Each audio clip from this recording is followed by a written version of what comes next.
नमस्कार दोस्तों, मैं आचार्य देवेश चौबे। आज हम बात करेंगे एक बहुत महत्वपूर्ण टॉपिक के बारे में।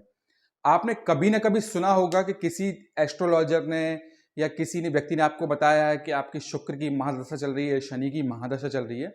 तो बेसिकली ये महादशा होती क्या है? तो आज जो हमारा टॉपिक है वो यही है, महादशा। अर्थात महादशा का जो अर्थ है कि हमारे जीवन पर किस ग्रह की दशा चल रही है। कौन सा ग्रह है जो 12 ग्रहों की बात करें, 12 राशियों की और 9 ग्रहों की बात करें तो उनमें से 9 में से कौन सा ग्रह है जो सबसे ज्यादा एक्टिव है। तो सबसे पहले हम समझते हैं महादशा होती क्या है। तो देखिए, महादशा होती है 120 वर्ष की। अर्थात एक और व्यक्ति की औसतन जो आयु है ज्योतिष के हिसाब से वो 120 वर्ष है। इससे मतलब यह है कि एक व्यक्ति 120 साल जिएगा, और यदि वो 120 साल जिएगा तो उसको जितनी भी महादशाएं हैं, अर्थात जितने भी ग्रहों की राशियों की दशाएं सब मिलेंगी। तो आज हम इसी टॉपिक के बारे में बात करेंगे। तो देखिए, सबसे पहले होती है महादशा। महादशा मतलब कोई भी ग्रह अपना 100% असर डाल रहा है। उसके बाद आती है अंतरदशा। अंतरदशा से मतलब है कि कोई भी ग्रह अपना 50% असर डाल रहा है।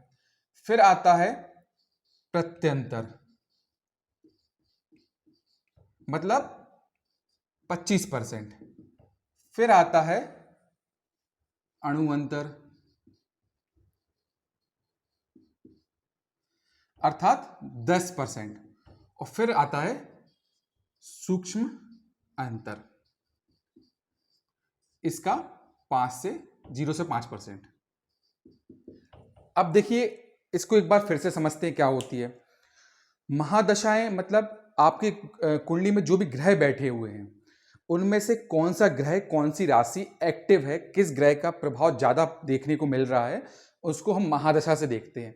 ये महादशा, अंतरदशा, प्रत्यंतर क्या होती है। देखिए क्या होता है, आपने कभी ज्योतिष देखा होगा तो उसमें एक विषमोत्री महादशा लिखा होगा कहीं ना कहीं। तो विषमोत्री महादशा को ही महादशा हम बोलते हैं। फिर आपने उसमें ऐसा देखा होगा, सूर्य की महादशा चल रही है, उसमें शुक्र की अंतरदशा, एक एग्जाम्पल है, शुक्र की अंतरदशा चल रही है और शनि का प्रत्यंतर चल रहा है। वैसे तो ये दो भी दिखते हैं, पर ये तीन महत्वपूर्ण है क्योंकि इनका जीवन पर या ज्योतिष पर सबसे ज्यादा प्रभाव पड़ता है। तो सबसे पहले महादशा, अंतरदशा और प्रत्यंतर, ये आप हमेशा समझ के चलिए। अब जो महादशा होती है जिसको हम विषमोत्री महादशा बोलते हैं, ये 120 साल की होती है। अब हर ग्रह की अलग अलग होती है, मतलब शुक्र की अलग कितने सालों के लिए रहेगी, शनि की कितने सालों की रहेगी, हम उसकी चर्चा करेंगे। तो सबसे पहले जो महादशा आती है वो आती है सूर्य की। सूर्य की महादशा जो चलती है 6 वर्ष।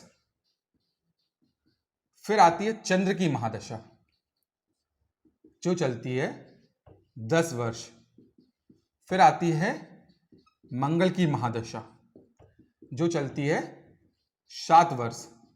फिर आती है राहु की महादशा जो चलती है 18 वर्ष। फिर आती है गुरु की महादशा जो चलती है 16 वर्ष। फिर आती है शनि की महादशा जो चलती है 19 वर्ष। फिर आती है बुध की महादशा जो चलती है 17 वर्ष। फिर आती है केतु की महादशा जो चलती है 7 वर्ष। और फिर आती है शुक्र की महादशा जो सबसे ज्यादा चलती है, वो चलती है 20 वर्ष। यदि आप इनको टोटल करेंगे तो ये टोटल यदि आप इनका करेंगे तो ये 120 वर्ष आएगा। महादशाएं जो रहती हैं वो इसी हिसाब से चलती हैं, ठीक है। अब देखिए, जैसे कि मान लीजिए जब आप पैदा हुए थे, वो हो कोई भी सन हो सकता है। आप मान लीजिए एग्जाम्पल के लिए आप हुए थे 1991 में दिसंबर के महीने में, तारीख थी 5, एग्जाम्पल के लिए। तो हो सकता है कि उस समय चंद्र की महादशा चल रही हो या मंगल की चल रही होगी। अब मंगल की चलेगी तो मंगल से फिर आपकी महादशा शुरू होगी किसकी? राहु की, गुरु की, शनि की, बुध की, केतु की, शुक्र की, और शुक्र के बाद फिर सूर्य की और चंद्र की। तो महादशाएं इस प्रकार से चलती हैं। अब इसका ज्योतिष में क्या महत्व है वो भी हम बता देते हैं। देखिए जैसे कि मान लीजिए, इसको अपन एक बार मिटा देते हैं। जैसे कि मान लीजिए आपका गुरु, एक एग्जाम्पल के लिए यहां बैठा है, ये यहां पे गुरुदेव बैठे हुए हैं, ठीक है। अब गुरुदेव दसम भाव में बैठे हुए हैं, जो आपको पता है ये सुख भाव कहलाता है, ठीक है। अब मान लीजिए गुरु की महादशा चल रही है, गुरु की महादशा आपको मिल गई है 24 साल की एज में। मान लीजिए आप 24 साल की एज में हैं और गुरु की महादशा शुरू हो गई है, तो अब ये 24 से शुरू हुई है तो 16 साल तक चलेगी। तो गुरु से तात्पर्य है महादशा से कि अब ये वाला जो भाव है, ये वाला जो ग्रह है, वो ज्योतिष की दृष्टि से सबसे ज्यादा एक्टिव है। मतलब गुरु जहां बैठे हैं, गुरु का जहां घर है, मतलब आपको पता है कि 12वीं राशि और 8वीं राशि गुरु की राशि है, तो ये घर हो गए। फॉर एग्जाम्पल गुरु हो गया, जहां पर इनकी दृष्टियां जा रही हैं, जो मैंने पहले बता दिया, 1 2 3 4 5वीं दृष्टि, 7वीं दृष्टि और 9वीं दृष्टि, जहां जहां इनकी दृष्टि जा रही है, वो अपना 100% असर दिखाएंगी। वो ग्रह सबसे ज्यादा एक्टिव रहेगा। अब वो हो सकता है अच्छे फल दे रहा होगा तो बहुत ज्यादा अच्छे देगा, बुरे फल दे रहा होगा तो बहुत ज्यादा बुरे देगा। तो कुल मिला के महादशा का जो कॉन्सेप्ट है ना, वो ऐसे ही काम करता है।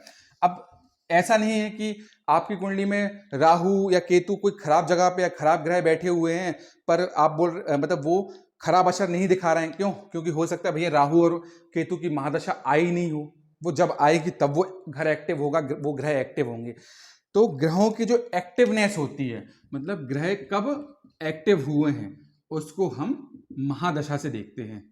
अब देखिए, जो मैंने आपको पहले बताया था कि महादशा, प्रत्यंतर, महादशा, अंतरदशा, प्रत्यंतर, सूक्ष्म अंतर, अणु अंतर, जो भी मैंने आपको बताए थे, उनसे जो तात्पर्य वो ये है कि जैसे सूर्य में सूर्य की महादशा चल रही है, या गुरु की बात कर रहे थे तो अपन गुरु की महादशा चल रही है, गुरु में फिर सूर्य आ गए, तो सूर्य में बुध आ गए, बुध में शनि आ गए, शनि में केतु आ गए। तो वो ऐसे एक महादशाओं के अंदर छोटी छोटी अंतरदशाएं, प्रत्यंतर, सूक्ष्म अंतर आते रहते हैं।